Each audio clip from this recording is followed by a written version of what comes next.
Good morning students. Today we will discuss about the planning process.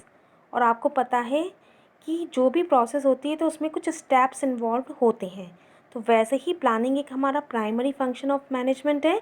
तो इसमें कुछ steps हमें फॉलो करने होंगे, वो होते हैं 7 स्टेप्स। ओके, तो फर्स्ट स्टेप है इसका setting up the objective.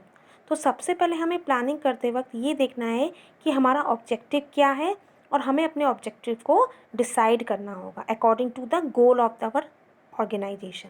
Okay, तो सबसे पहले हमारा ऑब्जेक्टिव सेट किया हमने। सपोज़ कीजिए हमें 100 यूनिट्स प्रोड्यूस करनी है, ठीक है, या हम कह सकते हैं कि हमें 2000 करोड़ का प्रॉफिट अर्न करना है इस साल। तो ये हमारा ऑब्जेक्टिव हो गया। अब उसके अकॉर्डिंग हमें we have to develop our premises. तो प्रेमिसेस का क्या मतलब है कि we have to develop internal premises and external premises also.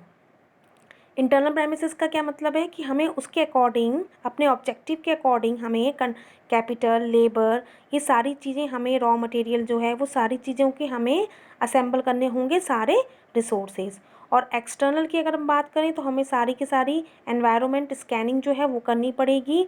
Environment scanning का मतलब है कि जो भी गवर्नमेंट पॉलिसीज़ आ रही हैं, जो भी इकोनॉमिक एनवायरनमेंट में चेंजेस आ रहे हैं, जो भी टेक्नोलॉजी चेंजेस हो रही है, उसके अकॉर्डिंग हमें अपनी प्लानिंग करनी होगी। Okay, now second third step is identifying the alternative course of action. अब हमें ये देखना होगा कि हमारे पास इस ऑब्जेक्टिव को अटेन करने के लिए कौन कौन से अल्टरनेटिव्स हैं। ठीक है, सपोज़ कीजिए कि हम अपना 2000 करोड़ का जो भी हमारा प्रॉफिट है वो कैसे अर्न कर सकते हैं। या तो हम डिफरेंट लाइन ऑफ प्रोडक्ट को हम इंट्रोड्यूस करें, या हम सेम लाइन ऑफ प्रोडक्शन कर रहे हैं तो उसमें हम कुछ वैरायटी इंट्रोड्यूस कर सकते हैं और एडवर्टीज़मेंट के अकॉर्डिंग कर सकते हैं चेंजेस, या फिर हम डिस्काउंट भी दे सकते हैं।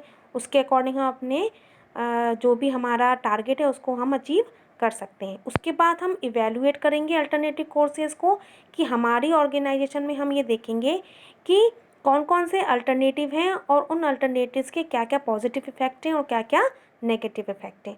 उसके बाद हम ये इवेलुएशन करेंगे कि जिसका भी अल्टरनेटिव का सबसे कम नेगेटिव इफ़ेक्ट हो और पॉजिटिव ज़्यादा हो उसे ही हम सिलेक्ट करेंगे। यानी कि फिफ्थ हमारा हो जाएगा सिलेक्शन ऑफ अल्टरनेटिव। तो सपोज़ कीजिए कि हमने कौन सा अल्टरनेटिव अडॉप्ट किया कि हम एडवर्टीज़मेंट के थ्रू अपनी इंक्रीज़ करना चाहते हैं सेल। तो अब हम एडवर्टीज़मेंट डिपार्टमेंट को ये ऑर्डर पास करेंगे। तो सिक्स्थ हमारा स्टेप हो जाएगा इम्प्लीमेंटेशन द प्लान, यानी कि we have to implement our plan according to the alternatives. Okay, तो हमारा अल्टरनेटिव क्या है, एडवर्टीज़मेंट। तो एडवर्टीज़मेंट के अकॉर्डिंग हम अपना टारगेट जो है वो अचीव करेंगे। तो हम एडवर्टीज़मेंट डिपार्टमेंट को ये ऑर्डर पास करेंगे कि वो एडवर्टीज़मेंट के थ्रू हमारा जो भी सेल है उसका टारगेट को कंप्लीट करें। ओके, लास्ट हमारा है कि फॉलो अप एक्शन। अब ये नहीं है कि हमने बस कह दिया और काम हो जाएगा, हमें उस पर रेगुलर मॉनिटरिंग भी करनी है। हमें ये भी चेक करना है कि जो हमने टारगेट बनाया है, जो हमने अल्टरनेटिव चूज़ किया है, क्या वो इम्प्लीमेंट हो रहा है उसके अकॉर्डिंग या नहीं हो रहा है। और अगर कुछ प्रॉब्लम आ रही है तो हमें उस प्रॉब्लम को कंट्रोल भी करना है, उसके देखना भी है कि हम अपने टारगेट को किस तरीके से अचीव कर सकते हैं। ओके।